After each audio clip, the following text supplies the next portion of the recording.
Hello. चलिए हम लोग डेस्टिनेशन आईएएस की तरफ से जो आपको करंट अफेयर्स का प्रोग्राम वीकली दे रहे हैं उसके चौथे खंड में दिनांक 24 से लेकर 30 अक्टूबर तक की घटनाओं का विवरण आपको अब दिया जा रहा है। इससे पहले वाले में हमने पिछले हफ्ते की चीज़ें दी थी। अब फिर हम इस हफ्ते में आपको इस हफ्ते की जो ज़रूरी परीक्षा की दृष्टि से आवश्यक चीज़ें हैं उन चीज़ों को आपको दिया जा रहा है। इसमें नेशनल करंट अफेयर्स में जो मामले चर्चा में रहे हम उनकी बात कर लें। पहले नेशनल में एक मामला अभी चर्चित रहा, अल्पसंख्यक हिंदू। मामला क्या है ये समझें। मामला ये है कि भाजपा के एक नेता हैं अश्विनी कुमार उपाध्याय, इन्होंने एक याचिका डाली सुप्रीम कोर्ट में। याचिका में इन्होंने दो चीज़ें रखी हैं। एक तो ये कि अल्पसंख्यक आयोग की जो कानून का सेक्शन 2C है, इसको इन्होंने ये कहा है कि सेक्शन 2C की संवैधानिकता की जांच करे सुप्रीम कोर्ट कि ये कितना संवैधानिक है, कितना वैलिड है। दूसरी चीज कि इसी विषय पर अल्पसंख्यक के ही विषय पर दिल्ली हाई कोर्ट में, मेघालय हाई कोर्ट में और गुवाहाटी हाई कोर्ट में याचिकाएं लंबित हैं। उन्होंने ये भी अनुरोध किया है कि उन तीनों, चूंकि एक ही विषय की याचिकाएं हैं, तो उनको भी यहां मंगाया जाए और समवेत रूप से इस प्रश्न पर विचार किया जाए कि भारत में अल्पसंख्यक कौन है। इसमें जो एम्बिगस बात है वो ये है कि भारत के संविधान में अल्पसंख्यक शब्द का प्रयोग तो है, लेकिन अल्पसंख्यक कौन है इसकी व्याख्या नहीं है। ये संविधान निर्माताओं ने अंडरस्टूड समझकर छोड़ दिया होगा कि ये लोग समझ जाएंगे कि अल्पसंख्यक कौन है। चूंकि संविधान का आपका मौलिक अधिकारों का भाग 3 का जो सेक्शन है, भाग 3 का अनुच्छेद 29 और 30 अल्पसंख्यक अधिकारों की गारंटी देता है और इन्हें कुछ विशेष सुविधाएं प्रदान करता है। तो धीरे धीरे उन सुविधाओं के चलते, ये जो सुविधाओं को प्राप्त करने की ललक है, उस ललक के चलते ये प्रश्न फिजा में तैरने लगा कि अल्पसंख्यक कौन है। और भारत में अल्पसंख्यक, चूंकि हमारे नेहरू रिपोर्ट से शुरू करते हुए कराची अधिवेशन आए, फिर भारत का संविधान आए, उन सब में हमने ये देखा है कि भारत में हमने एक बहुलवादी लोकतंत्र की स्थापना की है और हमारा ये उद्देश्य रहा है कि इसमें जो भी लोग हैं वो अपनी संस्कृति की रक्षा कर सकें और सुख समृद्ध जीवन जी सकें। तो संविधान में अनुच्छेद 29 और 30 के जरिए ये चीज दी गई। फिर अब इन अल्पसंख्यकों के कल्याण के लिए कुछ काम किए जाने जरूरी थे। उसके लिए जो बैकग्राउंड है वो बैकग्राउंड समझे कि 1992 में अल्पसंख्यक आयोग अधिनियम पास किया भारत की संसद ने। 1992 में अल्पसंख्यक आयोग अधिनियम पारित किया गया और मई 1993 में इसी अधिनियम के अनुसार एक राष्ट्रीय अल्पसंख्यक आयोग का गठन किया गया, जिसको ये जिम्मेवारी दी गई कि अल्पसंख्यकों के कल्याण से संबंधित चीजों को वो रिसर्च करे, उसको रिसर्च करके सरकार को सलाह दे, अल्पसंख्यक मामलों को समझे, देखे और सिफारिश करे कि किस प्रकार से इनके कल्याण में आगे बढ़ा जा सकता है। अब ये जो कानून था 1992 के कानून के अनुसार एक संस्था बना दी गई जिसे राष्ट्रीय अल्पसंख्यक आयोग कहा गया। फिर अब जरूरी था ये बताना कि अल्पसंख्यक किसे मानेंगे भारत में। तो 23 अक्टूबर 1993 को, सेम मतलब उसी साल 23 अक्टूबर 1993 को अधिनियम की ये जो धारा है 2C, इसी के अनुसार भारत के 5 समुदायों को, जिसमें मुसलमान है, ईसाई है, सिख है, पारसी है और बौद्ध है, इन 5 लोगों को अल्पसंख्यक घोषित किया गया। पुनः 2014 में जैन समुदाय को भी अल्पसंख्यक घोषित कर दिया गया। यानी आज की तारीख में भारत में कुल मिला के 6 ऐसे समुदाय हैं जिन्हें की कानूनन अल्पसंख्यक का दर्जा प्राप्त है। अब इसमें पेच कहां फंसा, 2C पर क्वेश्चन क्यों आया, इसको समझें। जब ये प्रश्न का निर्धारण हो रहा था कि किसे अल्पसंख्यक माना जाए, तो इस पर सरकार ने राय ली अल्पसंख्यक आयोग की, और अल्पसंख्यक आयोग की राय से पहले इस पर सुप्रीम कोर्ट का वर्डिक्ट है। सुप्रीम कोर्ट ने अपने वर्डिक्ट में यह कहा था कि कौन व्यक्ति, कौन समुदाय अल्पसंख्यक है, ये इस आधार पर निर्धारित होगा कि उस राज्य विशेष की जनसंख्या में उसका अनुपात क्या है। यानी सुप्रीम कोर्ट की जो दिशा है एक्सप्लेनेशन की, वो ये है कि अल्पसंख्यक के निर्धारण का आधार राज्य की जनसंख्या होगी, न कि पूरे देश की जनसंख्या। फिर उसने ये भी बताया कि कितना होगा तो अल्पसंख्यक। तो सुप्रीम कोर्ट ने ये कहा कि राज्य की आबादी में यदि किसी समुदाय का पार्टिसिपेशन 50% से नीचे है तो उन्हें अल्पसंख्यक माना जा सकता है। यह सुप्रीम कोर्ट का अपना वर्डिक्ट है। इसी आधार पर आगे बातें चली। इसी आधार पर हम लोग पढ़ते पढ़ाते भी हैं कि अल्पसंख्यक का अर्थ राज्य की जनसंख्या का 50% से कम होना है, क्योंकि यह सुप्रीम कोर्ट का वर्डिक्ट है।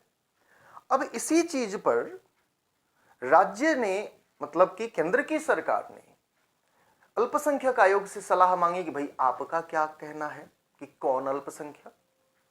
तो 1997 में अल्पसंख्यक आयोग ने 30 जुलाई 1997 को गृह मंत्रालय को अपना एक नोट भेजा इस संबंध में, और उस नोट में उसने ये कहा कि जिस किसी भी समुदाय को राष्ट्रीय स्तर पर अल्पसंख्यक होने का दर्जा प्राप्त है, उसे भारत में कहीं भी अल्पसंख्यक ही माना जाएगा, भले ही स्थानीय आबादी में उसका प्रतिशत कुछ भी हो। स्थानीय आबादी में उनके अनुपात पर विचार नहीं किया जाएगा। अब ये जो अल्पसंख्यक आयोग का दृष्टिकोण है, वो सुप्रीम कोर्ट के दृष्टिकोण के ठीक उल्टा है। सुप्रीम कोर्ट कहता है कि स्थानीय आबादी में आपका अनुपात देखा जाएगा तब अल्पसंख्यक तय होगा, और अल्पसंख्यक आयोग कहता है कि जिसे राष्ट्रीय स्तर पर अल्पसंख्यक के रूप में अधिसूचित कर दिया गया, वो देश भर में अल्पसंख्यक ही माना जाएगा। तो यहां पे एक्सप्लेनेशन का अंतर है, और इस अंतर का प्रभाव किन पर पड़ रहा है।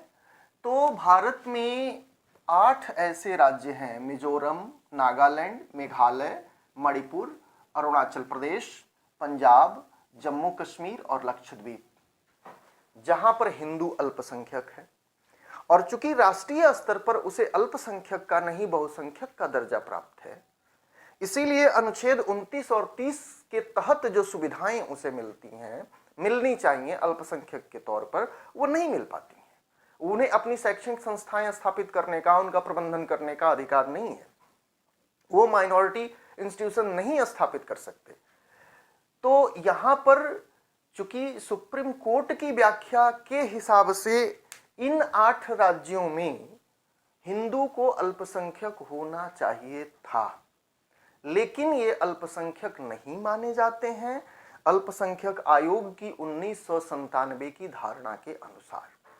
इसी प्रश्न को लेकर के अश्विनी कुमार उपाध्याय कोर्ट में पहुंचे हैं, और देखिए आगे क्या होता है, कोर्ट का क्या डिसीजन आता है। दूसरी खबर जो इस वक्त इस हफ्ते में चर्चा में रही, वह है जम्मू कश्मीर विकास अधिनियम। पहले ये समझ लें कि टेक्निकली क्या क्या चीजें बदली गई हैं और तब उसका क्या इंपैक्ट होगा, इसको समझेंगे। तो जम्मू कश्मीर विकास अधिनियम की धारा 17 सेक्शन 17 में एक वाक्य था, राज्य के अस्थाई निवासी। अब इस जम्मू कश्मीर विकास अधिनियम की धारा 17 से ये वाक्यांश हटा दिया गया है। पहला परिवर्तन ये हुआ। दूसरा परिवर्तन कि जमीन के मालिकाना हक से संबंधित 12 पुराने कानून जो थे जम्मू कश्मीर के, वो रद्द घोषित कर दिए गए हैं, और उसकी जगह पर जम्मू कश्मीर पुनर्गठन आदेश 3 जारी कर दिया गया है। अब इसके होने से क्या होगा, तो इस पर थोड़ा सा मैं आपको 2 मिनट के लिए बैकग्राउंड पर लेके चलूंगा। जम्मू कश्मीर का बड़ा चर्चित एक एक्ट है रोशनी एक्ट। रोशनी एक्ट में पहले पीडीएफ की सरकार ने, फिर फारूक अब्दुल्ला की सरकार ने, पहले फारूक अब्दुल्ला फिर पीडीएफ की सरकार ने, फारूक अब्दुल्ला लेकर आए थे, फिर उसके बाद पीडीएफ की सरकार ने उसको आगे बढ़ाया था। उसमें उन लोगों ने एक सिस्टम लगाया। सिस्टम क्या था कि जो कोई भी जम्मू कश्मीर का निवासी किसी सरकारी जमीन पर काबिज है तो उसको एक माइनर नॉमिनल फीस पर उस जमीन की रसीद दे दी जाएगी और उसे मालिकाना हक दे दिया जाएगा। इसे रोशनी एक्ट के नाम से जाना जाता है। और ये रोशनी एक्ट जो था वो अब्दुल्ला साहब के समय में 100 रुपया प्रति कैनाल के हिसाब से बांट दिया गया। यानी जिन जिन लोगों ने सरकारी जमीनों पे कब्जे किए थे उनको उन जमीनों पे निजी मालिकाना हक दे दिया गया। उस वक्त उसकी सीमा 10 कैनाल निर्धारित की गई थी। जब पीडीएफ की सरकार तो उसने उसकी सीमा 100 कैनाल कर दी कि आप 100 कैनाल तक की जमीन जो आपने सरकारी जमीन है और आपने कब्जा किया हुआ है तो बस एक नॉमिनल फीस हमें दीजिए और वो जमीन आपके नाम कर देंगे। और इस तरह से इन नेताओं ने एक बहुत बड़ा, कह सकते हैं कि धांधली किया कि सरकारी संपत्तियों पर नॉमिनल फीस लेकर के निजी कब्जे दिए। इस तरह के अन्य कानून भी हैं, 12 कानून कुल मिलाकर रद्द किए गए हैं। उसके साथ साथ ये भी चीज हुई कि जो भारत और पाकिस्तान के विभाजन के समय भारत से कश्मीर के इस साइड से लोग भाग के उस साइड चले गए, उनकी संपत्ति यहां रह गई, उन संपत्तियों पर कब्जा। फिर 1965 और 1971 के जंग में भी जनसंख्या इधर से उधर गई, उधर से इधर आई। जो लोग इधर से उधर चले गए, पुनः वो युद्ध की स्थिति खत्म होने पर जब लौटे तो उनका घर उनके पास नहीं था, उनकी जमीन उनके पास नहीं थी, उनका दुकान उनके पास नहीं था, उन्हें स्थानीय लोगों ने कब्जे में ले लिया। और जम्मू कश्मीर के पुराने जो कानून हैं वो सिर्फ 1947 में जो शरणार्थी हैं उनको हक देने की बात करते हैं, उनके जमीन की मालिकाना हक की। 1965 1971 में जो लोग माइग्रेट हुए उनको उनके हक से वंचित करते थे। तीसरी जो बड़ी चीज जिसके लिए काफी बवाल भी था कि आप जम्मू कश्मीर में जमीन नहीं खरीद सकते, स्थानीय निवासी होना, आपका स्थायी निवासी होना जरूरी है। तो इससे पहले आपको बताया गया था कि अस्थायी निवासी की परिभाषा भी बदल दी गई है और अब इस जम्मू कश्मीर विकास अधिनियम में ये चीज ही हटा दी गई है। इसका असर क्या होगा कि अब भारत के किसी भी नागरिक को जम्मू कश्मीर में जमीन खरीदने की छूट है। हालांकि उस पर कुछ प्रतिबंध भी लगाए गए हैं कि कृषि भूमि आप नहीं खरीद सकते, है ना, कृषि भूमि को गैर कृषक नहीं खरीद सकता। साथ में यह भी प्रतिबंध लगाया गया है कि अगर कृषि भूमि है और शैक्षणिक संस्थाओं के लिए या किसी सामाजिक कार्य के लिए लिया जा सकता है तो लिया जा सकता है, औद्योगिक कार्य के लिए नहीं लिया जाएगा। कहने का अर्थ ये हुआ। लेकिन होता क्या है कि खास करके जो भारत सरकार के कर्मचारी वहां पर रहकर के 15 साल 20 साल सेवा देते थे, जाहिर सी बात है कश्मीर खूबसूरत है, इसमें कोई संदेह नहीं है। आप वहां रह गए तो वहां बसने की सोचेंगे, इसमें भी कोई वो नहीं है। अभी वो अधिकार नहीं था, अब वो अधिकार मिल गया। अगली चीज की सरकारी जमीन के संबंध में जो अभी मैंने रोशनी एक्ट की चर्चा की थी, सरकारी जमीन के संबंध में यह कहा गया है कि जिन जिन लोगों ने सरकारी जमीन पे कब्जा किया हुआ है उन्हें अब मालिकाना हक नहीं दिया जाएगा, यानी कि रोशनी एक्ट खत्म। प्लस यह भी कहा गया है कि आप सरकारी जमीन पर कब्जा लिए हुए हैं तो छोड़ दीजिए, क्योंकि हम आपको नोटिस भी नहीं देने जा रहे हैं, हमारा बुलडोजर जाएगा आपको हटा देगा। यानी बिना किसी नोटिस के, बिना किसी सूचना के आपको उसकी जमीन से बेदखल कर दिया जाएगा यदि आपने सरकारी संपत्ति पे कब्जा किया हुआ है तो। तीसरी चीज, 1965 और 71 के जो शरणार्थी हैं उनके लिए प्रावधान किया गया है कि वो लोग भी जो अपनी जमीनें, अपने मकान, अपने दुकान, अपने घर छोड़ कर गए, फिर लौटे, उनका घर उनका नहीं था, उनको उस पर मालिकाना हक दिलवाया जाएगा। अब इन सब चीजों का संपूर्ण रूप से असर क्या होगा? तो पहली चीज ये कि जम्मू कश्मीर में औद्योगिक निवेश बढ़ेगा। कोई औद्योगिक निवेश इसलिए नहीं हो पाता था कि आप वहां जाके अस्थायी जमीन खरीद नहीं सकते और लीज पर लेकर कोई कंपनी नहीं चला सकता, अब वो बढ़ेगी। दूसरी चीज क्या होगी कि राजनीति बदलेगी। अभी तक जो पीडीपी हो चाहे फारूक अब्दुल्ला का नेशनल कॉन्फ्रेंस हो, इन लोगों की जिम्मेवारी सिर्फ जम्मू कश्मीर के नागरिकों के प्रति ही थी, तो बाकी के बारे में ये सोचते ही नहीं थे। अब जब ये वहां के निवासी होंगे तो वहां पर उनका वोटर आईडी कार्ड बनेगा, फिर वहां वो वोट करेंगे, तो अब इनको मजबूरन उनके बारे में सोचना पड़ेगा। और तीसरी चीज की जो डोमिसाइल है, अब डोमिसाइल वैलिड है सिर्फ सरकारी नौकरियों के लिए, बाकी किसी चीज के लिए वैलिड नहीं रहेगा। ये इंपैक्ट आएगा। चलिए, नेशनल करंट में जो तीसरा इश्यू है, सी प्लेन सर्विस गुजरात में शुरू हुई है। आमतौर पर यह सर्विस कनाडा वगैरह में या फिर ऐसी जगहों पर जहां पर कि रनवेज नहीं बनाए जा सकते और समुद्र की बहुत आयत है, उन जगहों पर शुरू होती है। ये सर्विस में प्लेन में पहिए की जगह नाव जैसी संरचना लगाई जाती है और वो नदी में ही उतरता है और नदी में ही फिर वो उड़ जाता है। तो टेक ऑफ टेक ऑन, उसका लैंडिंग दोनों जी होती है वो नदी में ही होती है, तो इसे सी प्लेन सर्विस कहा जाता है। भारत के लिए ये एक नया प्रयोग है, ऐसा नहीं था। अब इसके लिए जो जरूरी चीजें हैं जानकारी, जहाज जो हमने लिया है वो ट्विन ओटर 3 नाम का जहाज है, जो हमने मालदीव से किराए पर लिया है ना, मालदीव से किराए पर लिया है। 19 सीटर जहाज है, लेकिन अभी इसमें 12 यात्रियों को ही बैठाया जाएगा। 19 सीटर है, 19 लोग बैठ सकते हैं, लेकिन अभी इसमें 12 यात्रियों को बैठाया जाएगा। जो कंपनी किराए पर लेकर आई है उस कंपनी का नाम है स्पाइस जेट। जो रूट होगा वो साबरमती रिवर फ्रंट से स्टैच्यू ऑफ यूनिटी तक की ये यात्रा करेगा। तो दिन भर में 4 फेरे ये लगाएगा, साबरमती रिवर फ्रंट से स्टैच्यू ऑफ यूनिटी तक की। 31 अक्टूबर 2020 यानी सरदार पटेल की जन्म जयंती, भारत में उसको एकता दिवस, राष्ट्रीय एकता दिवस के रूप में मनाया जाता है। उस अवसर पर हमारे प्रधानमंत्री ने इसको राष्ट्र को समर्पित किया, इस सेवा को। चौथी खबर है सुशासन रिपोर्ट। ये एक संस्था है, पब्लिक अफेयर सेंटर। इस सेंटर ने भारत में भारत के राज्यों के शासन करने के तरीकों का अध्ययन किया है और अध्ययन करके ये पब्लिक अफेयर इंडेक्स जारी करती है प्रत्येक वर्ष। 2020 में जो ये जारी हुआ है, इसमें ध्यान दें, पहली चीज की कौन जारी करता है, पब्लिक अफेयर सेंटर।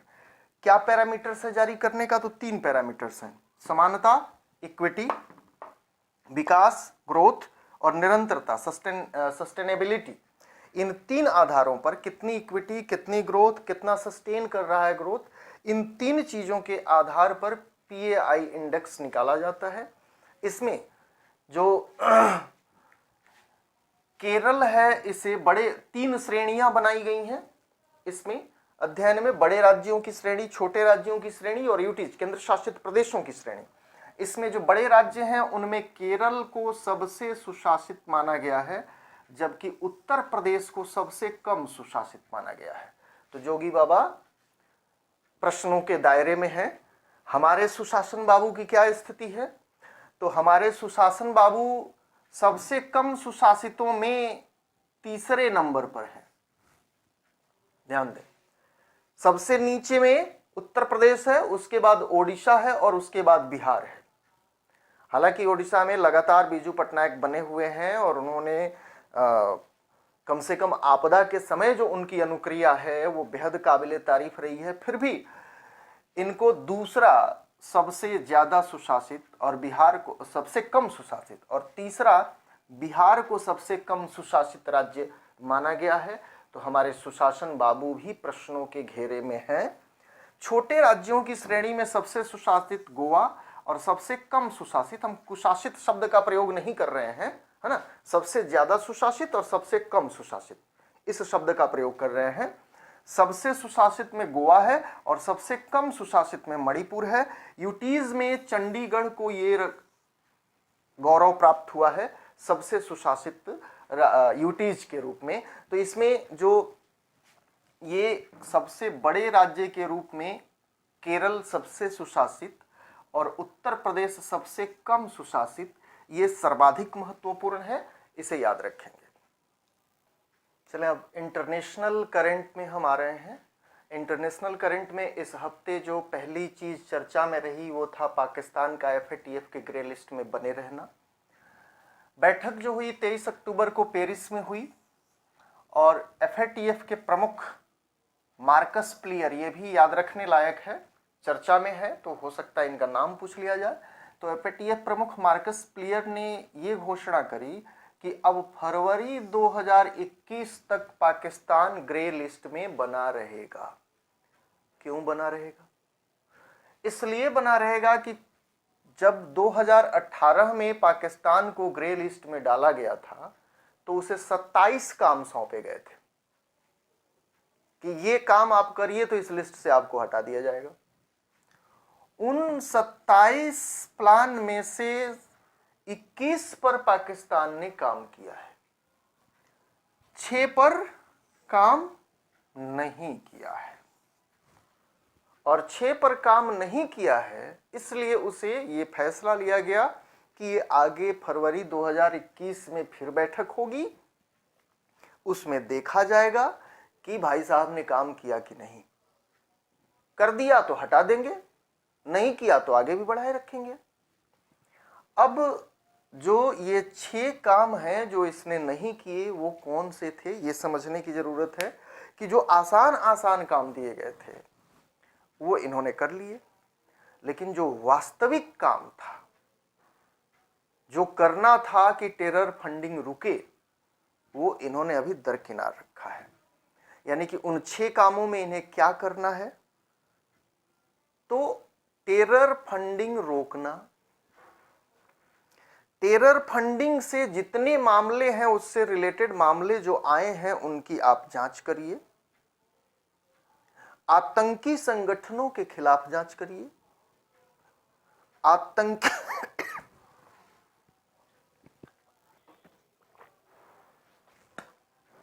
आतंकी संगठनों के खिलाफ जांच करिए, आतंक के पर्टिकुलर जो चेहरे बने हुए हैं, हाफिज सईद आपके पास, सैयद सलाहुद्दीन आपके पास, इस तरह तमाम लोग जो आपके पास हैं, उन व्यक्तियों के खिलाफ जांच करिए।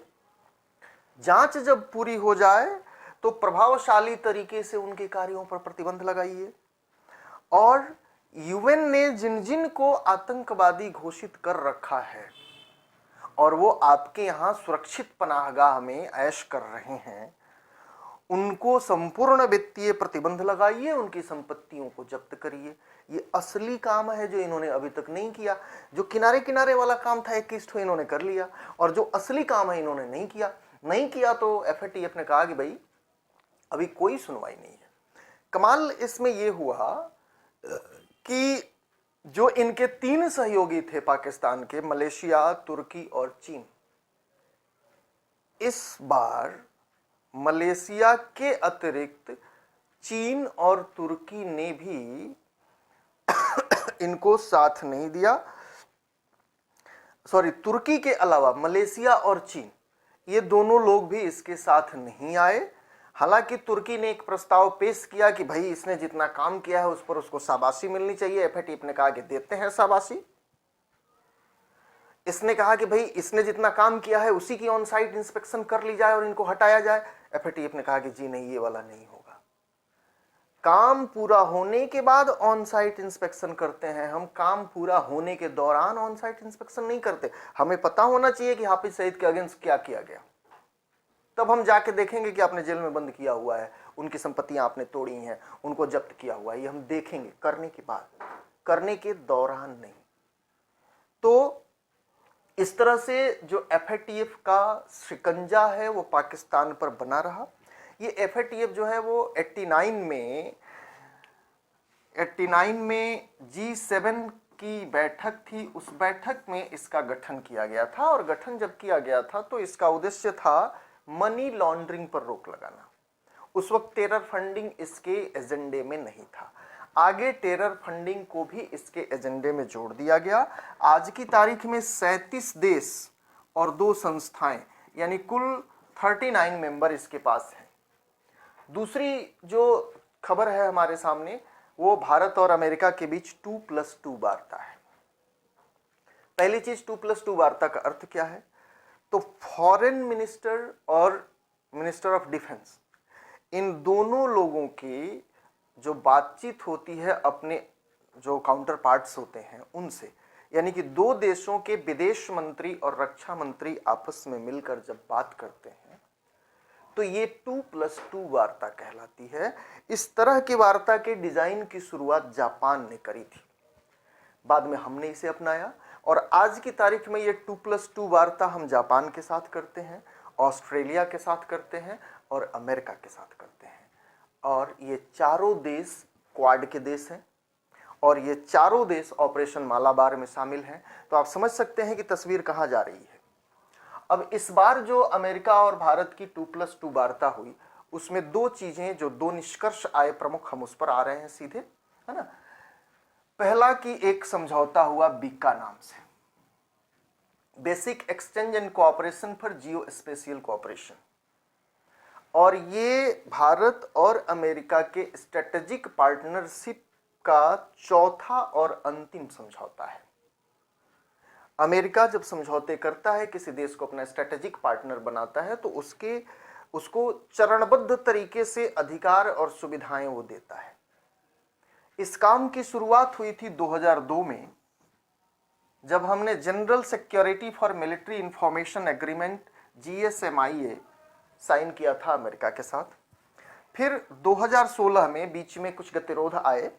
2016 में हमने logistic exchange memorandum of agreement LEMOA नामक समझौता किया, जो लॉजिस्टिक शेयर करने पर डिपेंड करता था। फिर 2018 में हमने the communication compatibility and the security agreement, या जिसे कॉमकासा नाम दिया जाता है, 2018 में साइन किया। और अब हमने BECA, basic exchange and cooperation for geospatial cooperation. अब इसमें इस चीज को समझना है, जियो स्पेशियल कोऑपरेशन क्या। तो ये जो आपको एक संदर्भ से मैं समझाऊंगा। कारगिल का वार चल रहा था, कारगिल के वार में हमें डेटा चाहिए था, सैटेलाइट डेटा, ताकि हम एग्जैक्ट पोजीशनिंग तय कर सके अपने दुश्मन की। हमने अमेरिका से मांगा, अमेरिका ने मना कर दिया, नहीं देंगे। तो हमें यह चीज महसूस हुई कि भाई कुछ हमारे पास होना चाहिए। तो हम उसके विकल्प के रूप में नाविक को लेकर आए हैं, जो हमारा अपना जीपीएस है। तो हमारा जो जीपीएस है वो हमारे क्षेत्रीय एरिया के लिए ठीक है और हम उस पर काम कर रहे हैं। साथ में हमें अमेरिका से भी सहयोग मिल सके, यानी अमेरिकन सैटेलाइट्स जो डेटा वो कर रहे हैं, एक्सकेट कर रहे हैं, उस डेटा को भी हम अपने जंग के लिए यूज कर सकें। जब जंगी परिस्थितियां हो तो अमेरिका हमें उस डेटा को दे, ताकि हमें एग्जैक्ट सटीक निशाना लगाना, हमें मिसाइल भेजना है, हमें सटीक निशाने की जरूरत है। हमारे अपने सैटेलाइट भी काम कर रहे हैं। अब हमें अमेरिकन सैटेलाइट का भी सहयोग मिलेगा, तो एग्जैक्ट पिन पॉइंट पर सटीक प्रहार करना हमारे लिए संभव होगा। हमें जो मिसाइल भेजने हैं, हमें जो बॉम्बार्डिंग करनी है, हमें दुश्मन की स्थितियों का पता लगाना है, दुश्मन कहाँ कहाँ बैठा हुआ, ये सारी चीजें, तो इससे संबंधित जो डेटा है उसको अब शेयर किया जा सकेगा। हालांकि उसमें यह कहा गया है कि अधिकतर शेयर जो होगा वो नॉन क्लासिफाइड होगा, लेकिन क्लासिफाइड शेयरिंग भी होगी। और ये वो चीज है जिससे कि पाकिस्तान में खलबली मची हुई है। दूसरी जो बड़ी चीज इस अमेरिका वार्ता से निकल कर आई वो थी कि हम ईरान में चाबहार परियोजना पर काम कर रहे हैं और चाबहार परियोजना पर अमेरिका की तरफ से अड़ंगे लगाए जा रहे थे। इस बार भारतीय राजनय की इस बात की तारीफ होनी चाहिए कि भारतीय राजनय ने समझा लिया अमेरिका को कि चाबहार क्यों जरूरी। हम जस्ट इसके बाद आपको एक समझौता और जो मध्य एशिया से हुआ है उसको बताएंगे और फिर हम उसमें चर्चा करेंगे कि इस परियोजना पर क्यों अमेरिका सहमत हुआ। चाबहार पर हमें वो रोक रहा था, लेकिन इस बार इंडियन डिप्लोमेसी ने उसको समझाया कि चाबहार परियोजना को संचालित करना भी अमेरिका के हित में है। परिणाम ये हुआ कि जो चाबहार से रिलेटेड ईरानी कंपनियों या भारतीय कंपनियों पर प्रतिबंध की आशंकाएं बन रही थीं वो अब खत्म हो गई हैं। तो दो ये मेजर कंक्लूजन निकल करके इस वार्ता के जरिए आए। चलिए, बीका के बाद जो अभी मैंने कहा कि इसके जस्ट बाद हम एक चीज की और चर्चा करेंगे, वो है दूसरी भारत मध्य एशिया बैठक। पहले जब हम शब्द कहते हैं मध्य एशिया तो इसका अर्थ क्या होता है? तो सोवियत संघ से टूटकर बने जो नए गणराज्य हैं, जिनमें कजाकिस्तान, ताजिकिस्तान, तुर्कमेनिस्तान, उज्बेकिस्तान और किर्गिस्तान आते हैं, 5 देश, इनको मध्य एशिया कहा जाता है। इस मध्य एशिया के साथ जब सुषमा स्वराज हमारी विदेश मंत्री थीं, उस वक्त हमारी पहली बैठक हुई थी और पहली बैठक में ही हमने एक इनिशिएशन लिया था। पहली बैठक में ये इनिशिएशन लिया था कि चाबहार परियोजना से जुड़ने के लिए हमने इनको आमंत्रित किया था। अब उस चीज को हम आगे बढ़ाते हैं। अभी चाबहार का जिक्र आया था बीका को लेकर के, और 2018 में एक समझौता हुआ था, अशकाबाद समझौता। अशकाबाद समझौता जो हुआ था, इसमें ईरान, ओमान, तुर्कमेनिस्तान और उज्बेकिस्तान, यानी कि तुर्कमेनिस्तान और उज्बेकिस्तान, ये 2 देश अशकाबाद समझौते में भी शामिल थे। एक्स्ट्रा में 2 लोग जुड़े थे, ओमान और ईरान। इन लोगों ने मिलकर के ये तय किया था कि हम लोग आपस में एक परिवहन गलियारा बनाएंगे, एक ट्रांसपोर्ट का कॉरिडोर बनाएंगे जो एक दूसरे देशों को कनेक्ट करेगा। अर्थात ईरान से शुरू करते हुए आप उज्बेकिस्तान और तुर्कमेनिस्तान होते हुए आप जा रहे हो, एक कॉरिडोर बनेगा जो कि मतलब इंटरस्टेट होगा, इंटरनेशनल कॉरिडोर बनेगा। इस अशकाबाद समझौते में भी हम शामिल थे, हम एक पक्ष थे। क्योंकि ईरान के साथ जो हमारा कनेक्शन है चाबहार के जरिए बढ़ेगा, तो चाबहार के जरिए जब बढ़ेगा तो अशकाबाद समझौता के हम पार्ट होंगे और हम भी उसका लाभ उठाएंगे। जरूरी ये था कि उस परियोजना को और विस्तार दे दें, यानी अशकाबाद समझौते को और बढ़ा के बाकी देशों को भी उसके साथ लागू कर दिया जाए, उसके साथ उनको आमंत्रित कर दिया जाए।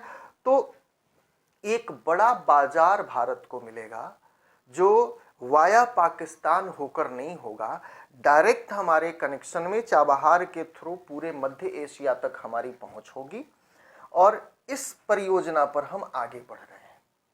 इससे संबंधित जो दूसरी बैठक है, कोरोना काल में वर्चुअल मीटिंग हुई है ना। पहली मीटिंग उज्बेकिस्तान में हुई थी सुषमा जी के समय में, अब ये जो ये मीटिंग है वर्चुअल मीटिंग है।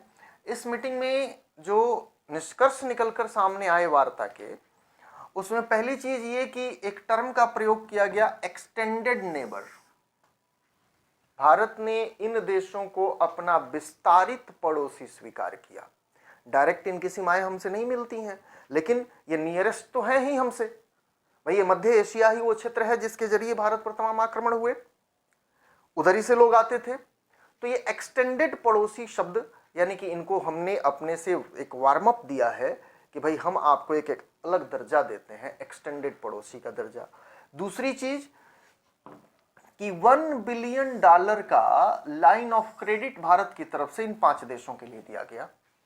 $1 बिलियन का लाइन ऑफ क्रेडिट का अर्थ ये होता है, पैसा नहीं दिया जाता है, आश्वासन दिया जाता है कि आप जब चाहें $1 बिलियन हमसे ले सकते हैं, या $1 बिलियन का जो हिस्सा जितना चाहें, हाँ आपको उसमें से 2 मिलियन चाहिए, 1 मिलियन चाहिए, जितना चाहिए आप ले सकते हैं। तो एक तरह से जैसे आपका केसीसी होता है या जो आरसी होता है बैंक का, उस तरह से इंटरनेशनल लेवल पे ये लाइन ऑफ क्रेडिट कहलाता है। तो $1 बिलियन का लाइन ऑफ क्रेडिट इन राज्यों के लिए, इन देशों के लिए हमने इस बैठक में दिया। जो अन्य निष्कर्ष उभर के आए उसमें यह था कि आतंकवाद के सुरक्षित ठिकाने नष्ट किए जाएं, ये मांग इन देशों ने रखी। अफगान शांति वार्ता को इन लोगों ने सपोर्ट किया। इस बार की खास बात ये रही कि इन 5 देशों के अलावा गेस्ट के रूप में अफगानिस्तान को भी इसमें शामिल किया गया था। तो इस तरह से ये जो आपकी चाबहार परियोजना, अशकाबाद समझौता और फिर बीका के बाद अब हम अमेरिका को ये समझाने में ये सफल हुए इन्हीं सब चीज़ों के जरिए कि यदि हम ईरान से जुड़ जाते हैं तो ईरान से ही नहीं जुड़ना है, पूरे मध्य एशिया से हमारा जुड़ाव होने जा रहा है, और हमारा होगा तो आपका भी होगा।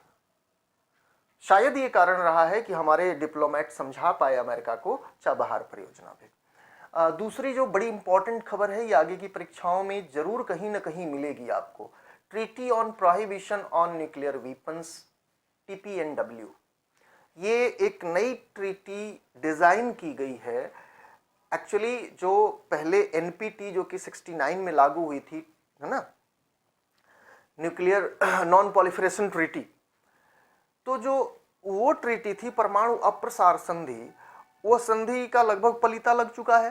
अप्रसार संधि होने के बावजूद परमाणु शस्त्रों का प्रसार होता रहा, और हमारा जिस तरह का एक उछल कूद करने वाला बड़ा हल्का सा बेपेदी का लोटा पड़ोसी है, वो बात बात पे धमकी देता रहता है, बम बम बम। अर्थात जो परमाणु अप्रसार के लिए कोशिशें NPT के जरिए की गई वो सफल नहीं हुई। सफल नहीं हुई तो उनकी जगह पर एक नई संधि की जरूरत महसूस की गई। तो 2017 में ये एक नई संधि आई, treaty on prohibition on nuclear weapons, TPNW।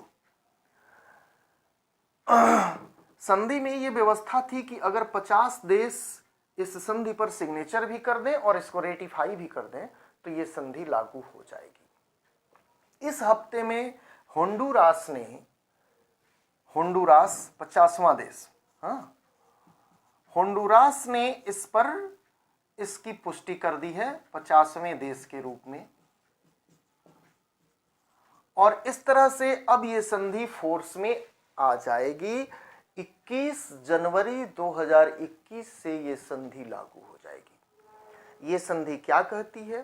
तो ये संधि ये कहती है कि परमाणु अस्त्रों का विकास, परीक्षण, भंडारण, उत्पादन, स्थानांतरण, प्रयोग एवं धमकी पर प्रतिबंध, जो सदस्य देश होंगे उनके लिए ये बाध्यकारी समझौता होगा, और उनको अपने यहाँ का विकास, परीक्षण, भंडारण, उत्पादन, स्थानांतरण, प्रयोग और धमकी, ये सब रोक देना होगा। तो जाहिर सी बात है, तो बहुत अच्छी बात है। अगर ऐसा हो जाता है, पूरी दुनिया परमाणु अस्त्रों से मुक्त हो जाती है, तो इससे बेहतर तो कोई बात नहीं हो सकती। लेकिन ये बेहतर बात होने नहीं जा रही है। क्यों? क्योंकि अब समझ लीजिए कि इस संधि का विरोध कौन कर रहा है, यानी जो सिग्नेटरी नहीं है वो कौन? रूस, अमेरिका, ब्रिटेन, फ्रांस और चीन संधि के सिग्नेटरी नहीं है, तो यही लोग के पास तो है। और ये सिग्नेटरी नहीं है तो होंडुरास रोकेगा? कौन सा परमाणु बम है उसके पास? अगर वो लागू भी करता है तो किसकी धमकी देगा वो? नाटो के सभी मेंबर एक्सक्लूडिंग नीदरलैंड, नाटो के सभी मेंबर एक्सक्लूडिंग नीदरलैंड कह रहे हैं कि संधि हमें मंजूर नहीं है। हम अपनी बात जान ले, भारत, तो भारत को भी मंजूर नहीं है। भारत को मंजूर नहीं है क्योंकि हम जेनेवा सम्मेलन पर आधारित जो निशस्त्रीकरण का प्रोग्राम है उस पर काम करने हैं, और हम उस पर आगे बढ़ रहे हैं। तो हम भी इस संधि की वोटिंग में शामिल ही नहीं हुए। कहने का अर्थ ये है कि जिनके पास ये है वो इस संधि में शामिल नहीं हुए, और जिनके पास नहीं है वो संधि को सिग्नेचर कर रहे हैं, संधि को रेटिफाई कर रहे हैं, तो उनके होने से कुछ होने नहीं जा रहा। कुल मिलाकर अगर इस पर परमाणु शस्त्र संपन्न देश अगर आ जाएं और ये लागू हो जाए तो इससे बेहतर कुछ नहीं होगा, लेकिन ये होने नहीं जा रहा। संधि के संबंध में चीजें जो उभर कर आ रही हैं वो ये आ रही हैं। एक खबर और है, थोड़ी सी उसकी भी हम लोग चर्चा कर लें कि चिली में नए संविधान की मांग हुई है। अब चिली एक, आप जानते हैं, पतला सा नक्शे पर अजीब देश, इसमें जनमत सर्वेक्षण कराया। वहां के राष्ट्रपति हैं सेबेस्टियन पिनेरा। वहां की जनता मांग रही थी कि हमें पुराना वाला संविधान नहीं चाहिए, नया संविधान चाहिए। तो वहां पे जनमत सर्वेक्षण हुआ और जनता ने जनमत सर्वेक्षण में कहा कि हमें नया संविधान चाहिए। क्यों कहा? इसलिए कहा कि इससे पहले जो सरकार थी, अगस्टो पिनोचे की सरकार, उस सरकार ने, जो कि तानाशाही सरकार थी, उसने वहां पर सुधार शुरू किए जो आपके भारत में भी चल रहे हैं, उदारीकरण वाले सुधार। तो उदार होते में उससे पहले वहां पे वामपंथी सरकार थी, तो वामपंथी सरकार में लोक लुभावन योजनाएं लाई गई। उन लोक लुभावन योजनाओं से कुछ फायदा नहीं हुआ। सल्वाडोर आयंदे की सरकार थी, तब सैनिक तख्ता पलट करके अगस्टो पिनेचो आए, उन्होंने वहां पर उदारीकरण शुरू किया तो कुछ ज्यादा ही उदार हो गए। क्योंकि वामपंथियों के प्रयास सफल नहीं रहे, इसलिए इन्होंने पूंजीवादियों को आगे बढ़ाया। अब पूंजीवादियों को आगे बढ़ाया तो इसका परिणाम यह हुआ कि शिक्षा संपूर्ण, स्वास्थ्य संपूर्ण, पब्लिक व्यवस्था संपूर्ण निजी हाथ में चली गई। अब निजी हाथ में गई तो उनके मूल्य बढ़ने शुरू हुए, और मूल्य बढ़ने शुरू हुए तो आम लोगों की पहुंच से दूर होती चली गई, और तब आम लोग उबल गए कि इस प्राइवेटाइजेशन का, इस उदारीकरण का हमारे लिए क्या मतलब है। तो इन लोगों ने मांग रखी कि हमें नया संविधान चाहिए। उसके लिए चिली में ये सर्वेक्षण हुआ और अब चिली में नया संविधान बनेगा। महत्व इस घटना का ये है कि भारत में भी ये प्रक्रिया चल रही है, तो जो चीजें वहां पर पैटर्न फॉलो कर रही हैं, क्या पता भारत में क्या हो। चले, इकोनॉमिक करंट में इस हफ्ते में 2 खबरें महत्वपूर्ण रही हमारे लिए। पहली चीज की केरल ने सब्जियों पर एमएसपी की घोषणा की है। एमएसपी मिनिमम सपोर्ट प्राइस, ये भारत सरकार द्वारा, भारत सरकार के कृषि और खाद्य मंत्रालय द्वारा प्रत्येक वर्ष किसानों को दिया जाने वाला न्यूनतम आय समर्थन है। इसके तहत सरकार ये घोषित करती है कि वैसी परिस्थितियों में जब बाजार के भाव नीचे जा रहे हैं, हम एक निर्धारित मूल्य पर आपका सामान, आपका अनाज, आपका उत्पादन खरीदेंगे। ये व्यवस्था भारत में कुल 26 फसलों के लिए लागू है, सब्जियां इसमें शामिल नहीं है। और सबसे ज्यादा जो किसान तबाह होता है तत्काल, वो सब्जियों वाला होता है, और एमएसपी की व्यवस्था सब्जियों पर लागू नहीं है। तो केरल ऐसा पहला स्टेट बना है भारत का जिसने अपने तई, अपने लेवल पे सब्जियों के लिए एमएसपी शुरू किया। इसमें उसने 16 सब्जियां शामिल करी हैं, और फॉर्मूला ये दिया है कि जो सब्जियों की उत्पादन लागत होगी उसमें 20% का लाभ जोड़ करके वो एमएसपी तय की जाएगी, और यदि बाजार मूल्य इस एमएसपी से नीचे जा रहा है तो सरकार उसको, उस सब्जी की खरीद करेगी, सरकारी स्तर पे खरीद की व्यवस्था की जाएगी।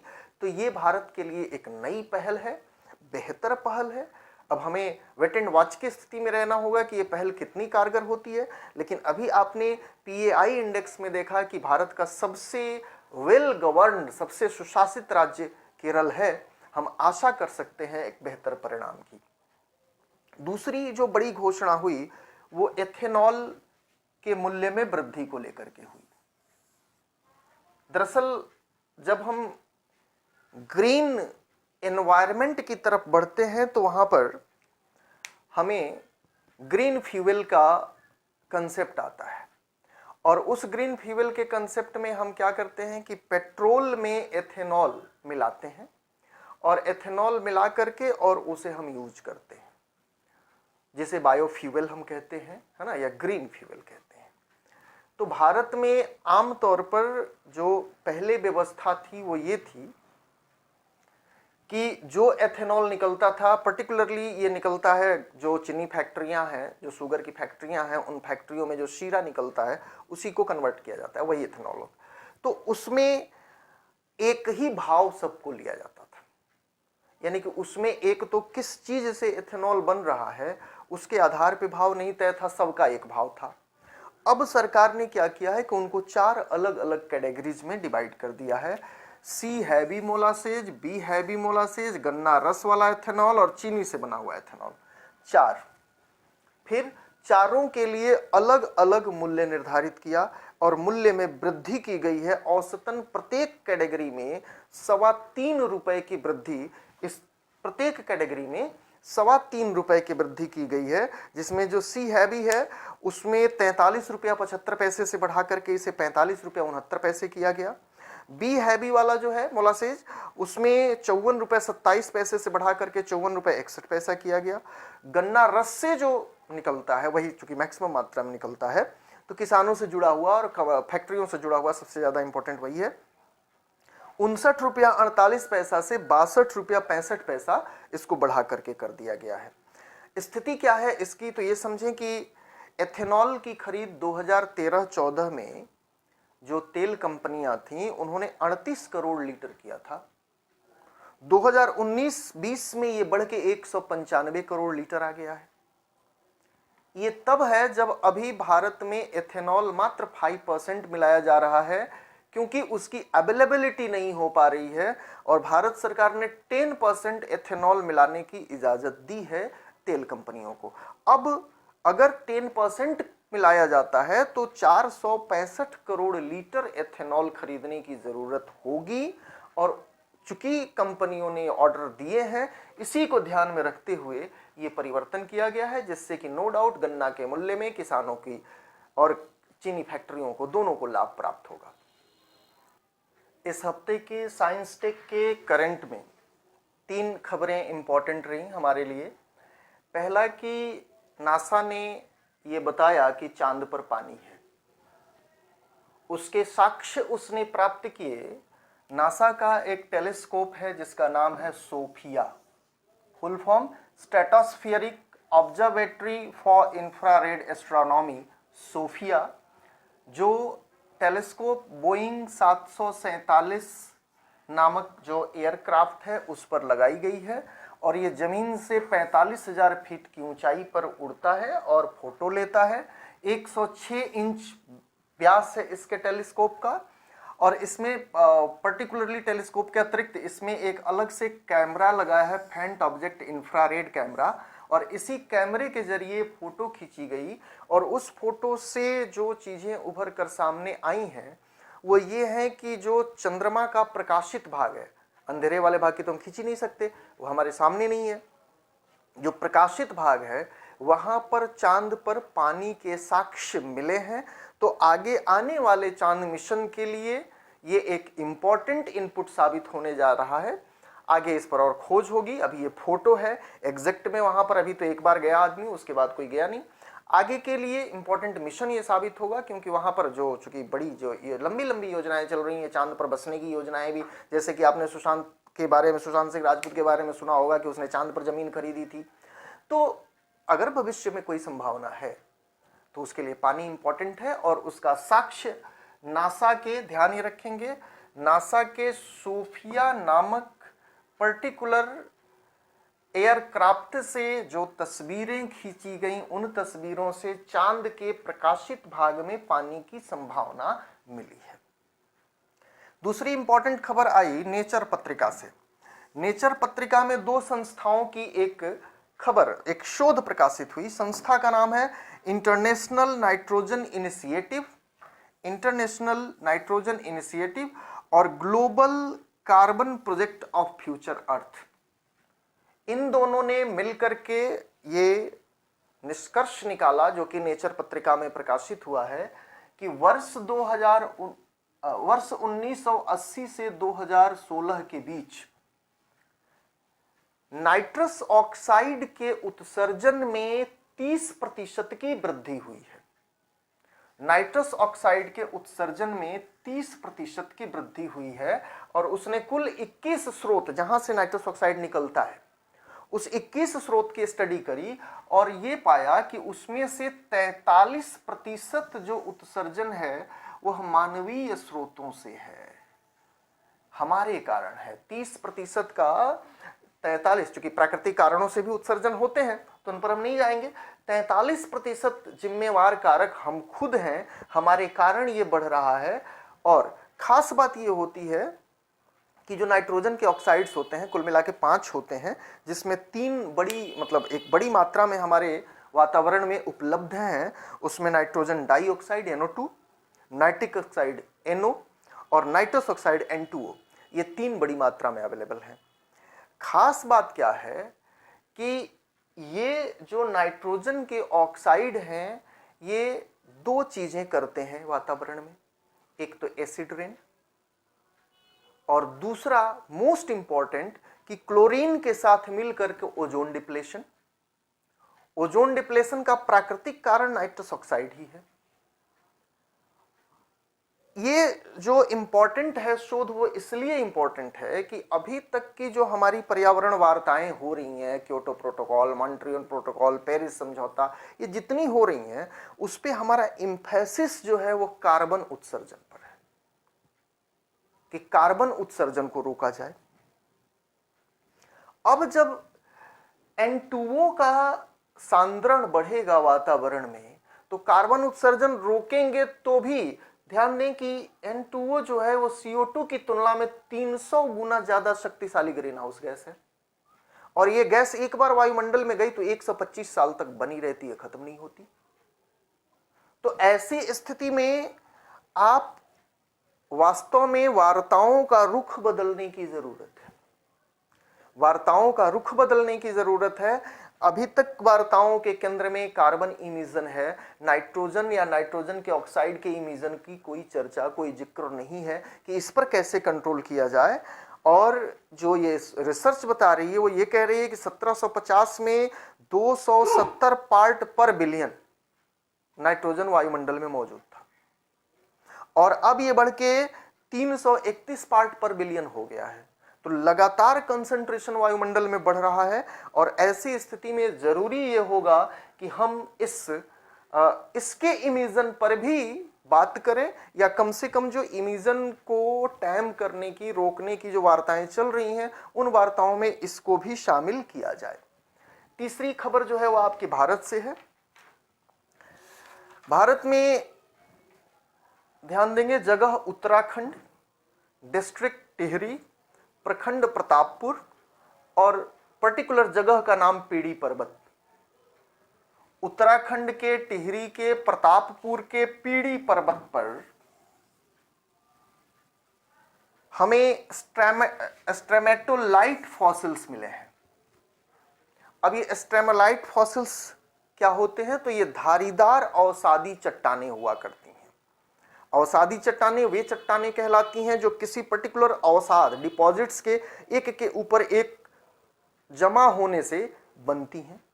तो फिर ये किस चीज की जमावट है, किस चीज का डिपोजिशन है?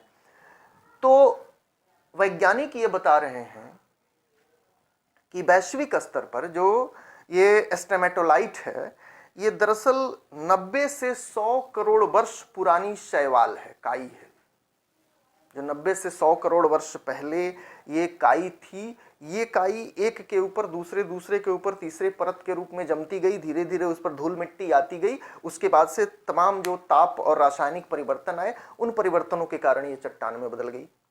फिर धीरे धीरे जीवन का विकास हुआ, और उस जीवन के विकास में धीरे धीरे सरीसृप वर्ग उभर कर आया, रेंगने वाला, और उस सरीसृप वर्ग को भी धीरे धीरे वो मरता चला गया, और मरा तो उस पर वो जो डिपॉजिट्स था वो भी डिपॉजिट्स उसमें इकट्ठा होता चला गया, और वो डिपॉजिट, वही फॉसिल्स हमको मिले हैं। भारत में जो मिला है वो 50 करोड़ वर्ष पुराना है, 100 करोड़ वर्ष पुराना नहीं है, और भारत में जो मिला है वो सरीसृप वर्ग वाला फॉसिल्स मिला है। तो ये इंपॉर्टेंट इस मायने में होगा भारत के संदर्भ में। यहाँ पे कुमाऊं विश्वविद्यालय के जो भूविज्ञानी हैं बहादुर सिंह कटालिया, वो इस पर शोध कर रहे हैं।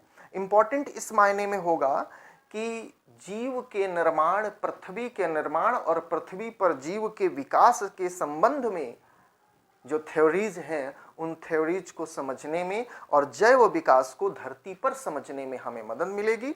इसी के साथ इस हफ्ते का आपका ये करंट अफेयर का कवरेज खत्म होता है। फिर अगले हफ्ते के करंट अफेयर के साथ हम अगले हफ्ते उपस्थित होंगे। तब तक इसे देखते रहें, बार बार देखें। धन्यवाद।